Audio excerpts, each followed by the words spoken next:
Alhamdulillahilladzi arsala rasulahu bil huda wa dinil haq liyudhhirahu 'ala dini kullihi wa kafa billahi syahida.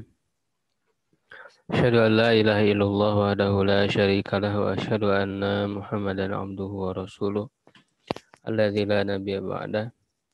Wa usalli wa usallimu ala sayyidil awwalin wal akhirin nabiyina Muhammadin wa ala alihi wa ashabihi wa man ihtada bihadihi wa sanna bi sunnatihi ila yaumiddin. Amma ba'du.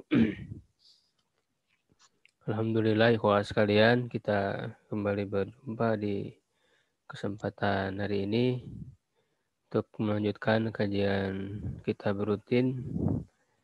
Insyaallah di kesempatan kali ini kita akan melanjutkan pembahasan kitab Tadhkiratus Sami wal Mutakalim fi Adabil Alim wal Muta'alim karya Syekh Badruddin Ibnu Jamaah.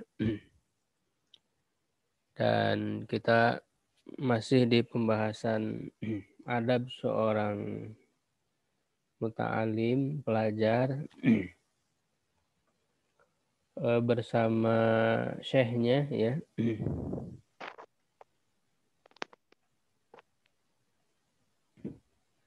Ma'asyaihihi ya.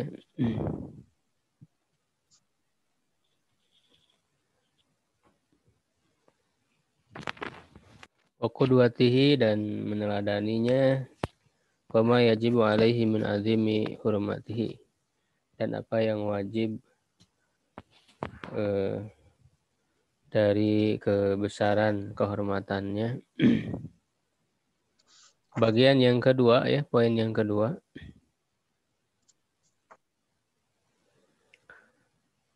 An yanqada li syaikhihi fi umurihi.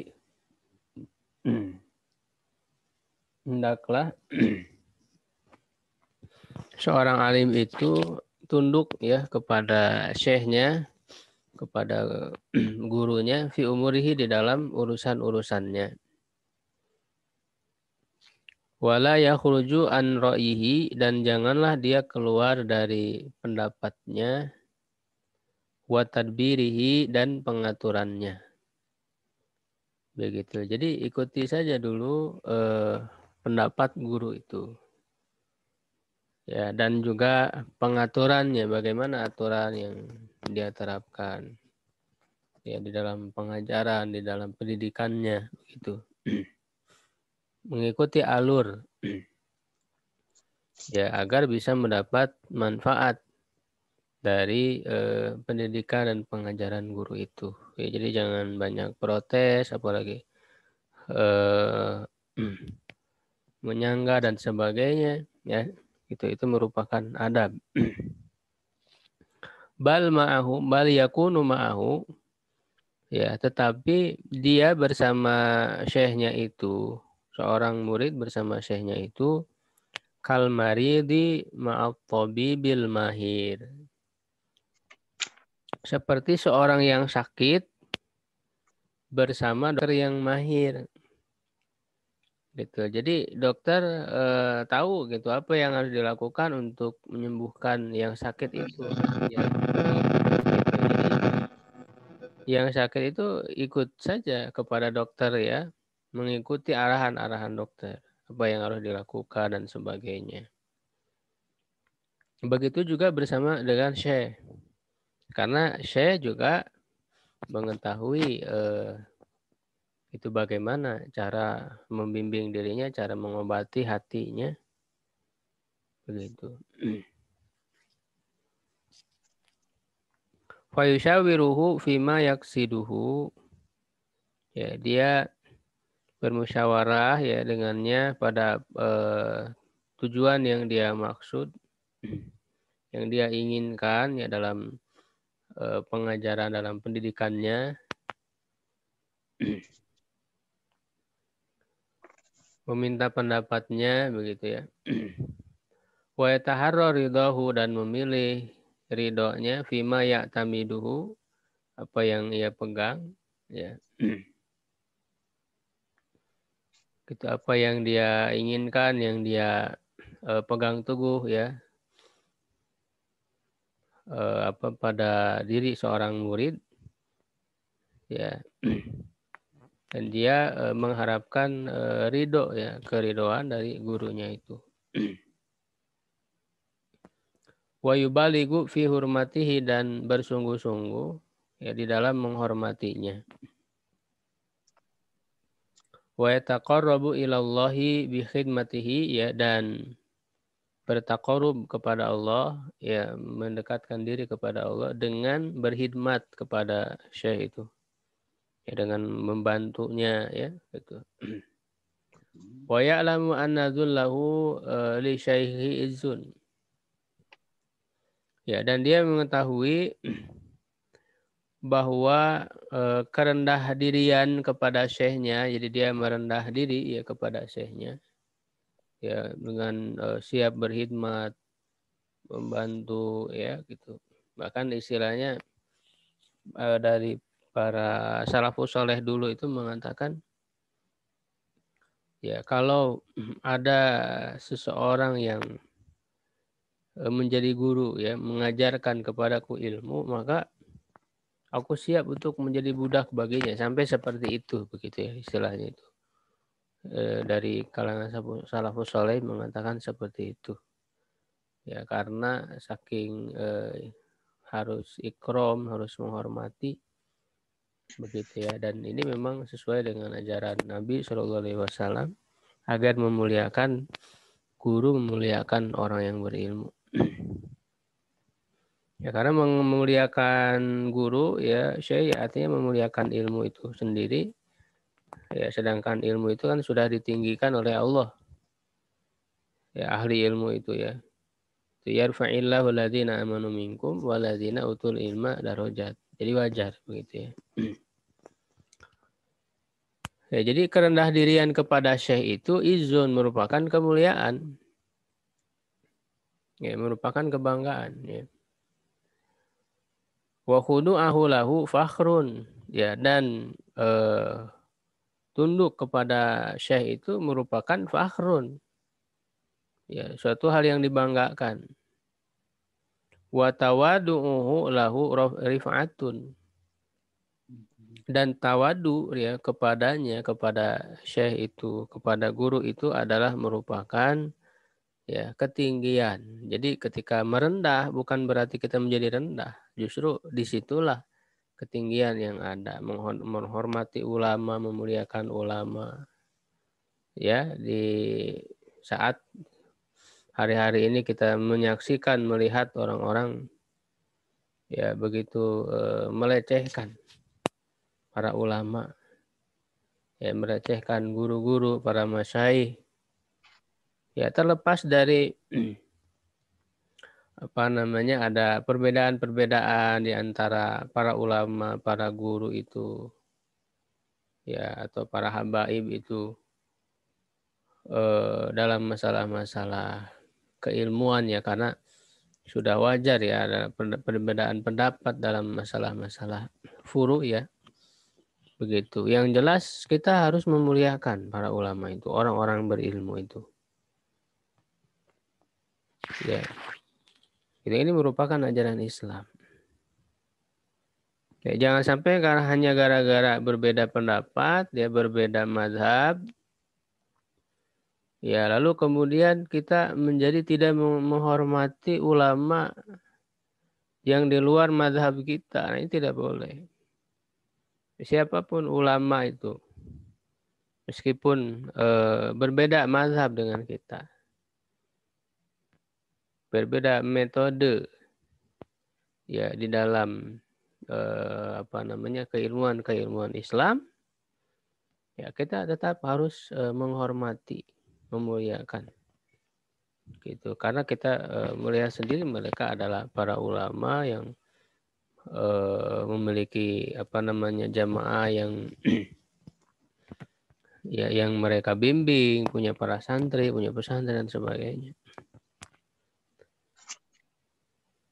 Ya, wa yuqal, dan dikatakan, inna Syafi'iyya radhiyallahu anhu, sesungguhnya Imam Syafi'i radhiyallahu anhu utiba ala tawadu'ihi lil ulama, Ya, dia sampai utiba, sampai ditegur gitu ya. Ya, sampai dianggap tidak baik gitu ya.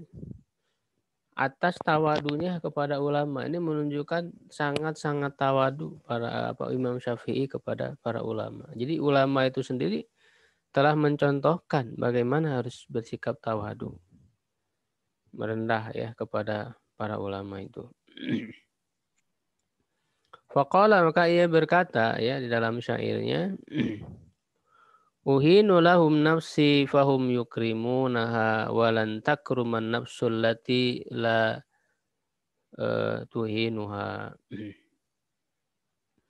Ya, aku menghinakan diriku, ya jiwaku bagi mereka, bagi para ulama itu. Ya, maka mereka memuliakannya, memuliakan jiwaku itu. Ya, jadi ketika kita menghinakan dalam arti merendahkan diri, ya tunduk tawadu kepada para ulama, kepada syekh itu, ya maka justru jiwa kita itu menjadi mulia, ya dimuliakan ya oleh para ulama itu. Walan takruman nafsulati la tuhinuha, dan tidak akan mulia ya satu jiwa ya yang tidak dihina, yang tidak direndahkan kepada para ulama itu. Begitu ya, sampai berkata seperti itu. Imam Syafi'i radhiyallahu anhu.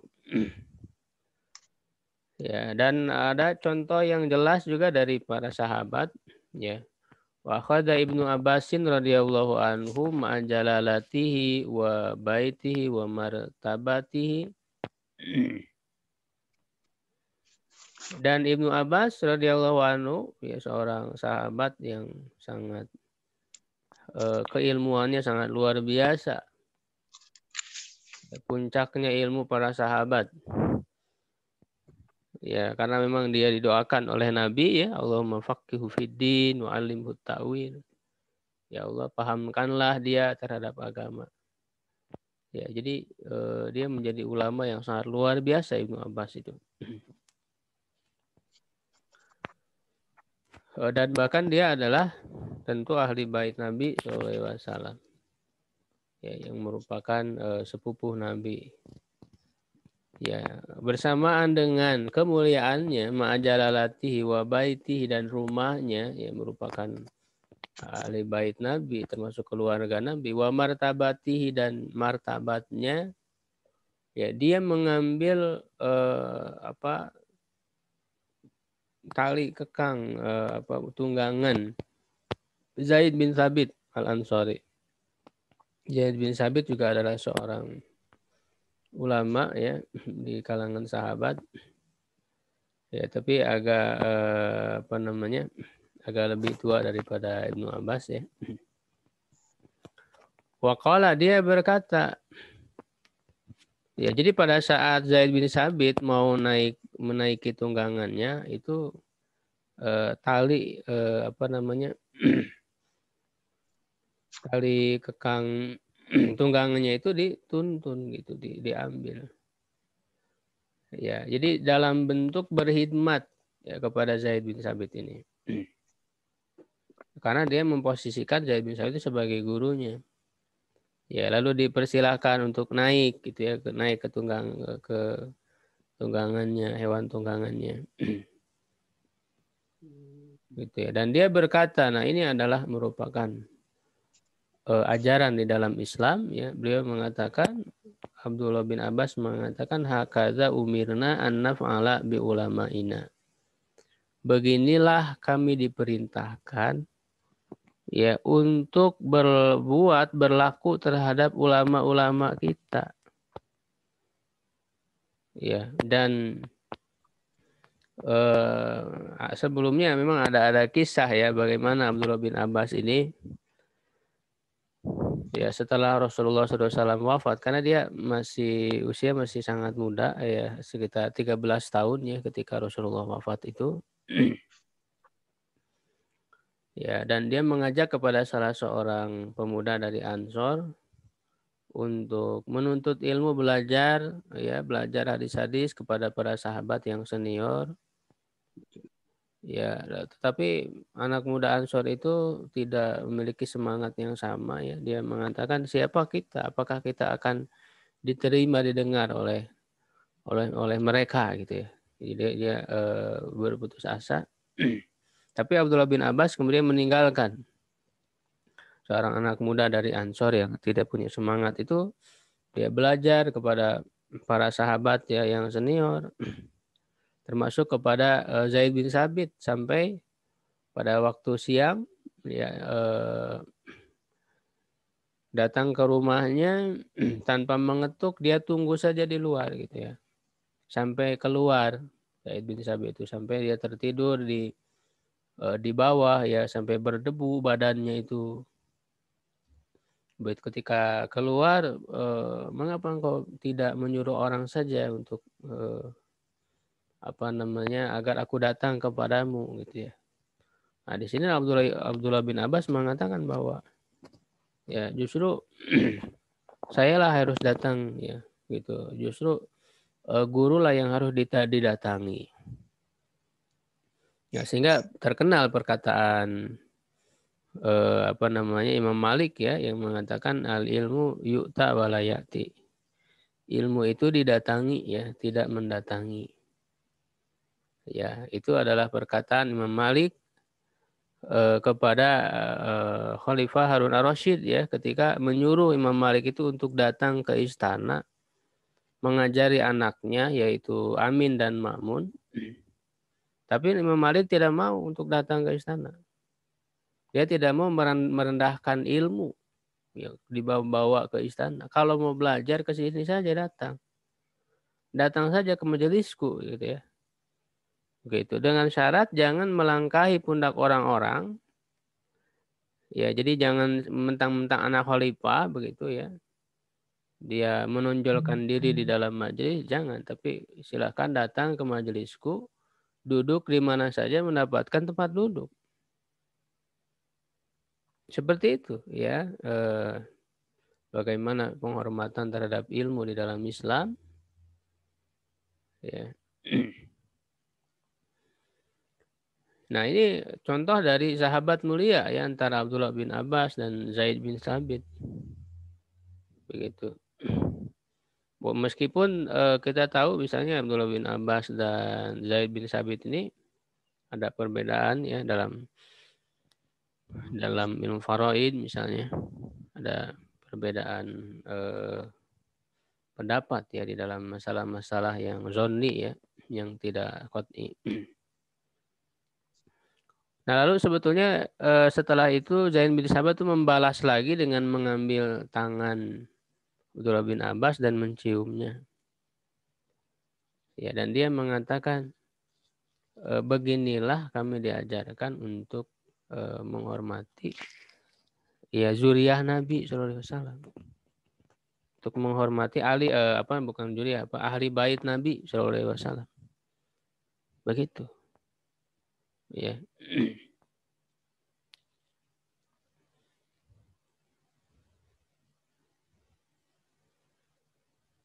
Wa qala Ahmad bin Hanbal li Khalaf al-Ahmar. Ahmad bin Hanbal berkata kepada Khalaf al-Ahmar, ya la aqudu illa baina yadaik. Ya, umirna an natawadu aliman nata'allamu minni, kepada guru ya, salah satu gurunya. Saya tidak duduk kecuali di hadapanmu. Ya, kami diperintahkan untuk tawadu kepada orang yang kami belajar darinya. Ya, begitu. Ini adalah sesuatu yang sudah disepakati oleh seluruh ulama itu, agar mereka bisa mendapatkan manfaat dan keberkahan dari ilmu yang mereka pelajari ya. Gitu. Maka tentu bersikap tawadu ya kepada guru-guru mereka. Bersikap hormat, memuliakan. Wa qala al-Ghazali, Imam al-Ghazali berkata, la yunalul ilmu illa bitawadu'i wa ilqa'is sam'i. Ya. Tidak dihasilkan ilmu itu kecuali dengan ketawaduan. Ya, gitu. Ini kecuali dengan ketawaduan. Nah, ini adab ini terangkum sebetulnya adab-adab bagaimana seorang penuntut ilmu itu terangkum di dalam Al-Qur'an, di dalam kisahnya Nabi Musa bersama dengan Nabi Khidir, ya, karena itu merupakan perjalanan dalam menuntut ilmu. Di situ ada manhaj, ada adab-adab. Ya, silakan dihafal, dipelajari ya, kisah itu di surat Al-Kahfi. Ya, itu sangat jelas sekali bagaimana adab ya orang yang penuntut ilmu, ya, misalnya dalam ketawaduan, bagaimana tawadunya Nabi Musa. Ini disebutkan di bawah juga ya tentang kisah Nabi Musa ada ya. Wa ilqai sam'i, dan melemparkan pendengaran, artinya bersungguh-sungguh di dalam mendengarkan itu. Ya. Qala, dia berkata, wa mahma asyara alaihi syaikhuhu bitariqin fit ta'limi falyuqalidhu wal yada' ra'yahu. Ya, bagaimanapun syekhnya yang memberikan petunjuk kepadanya, ya, dengan jalan dalam pengajaran, ya, falyuqalidhu, maka ikutilah kepadanya, taklidlah kepadanya. Ya, dan tinggalkanlah pendapatnya. Ya, begitu.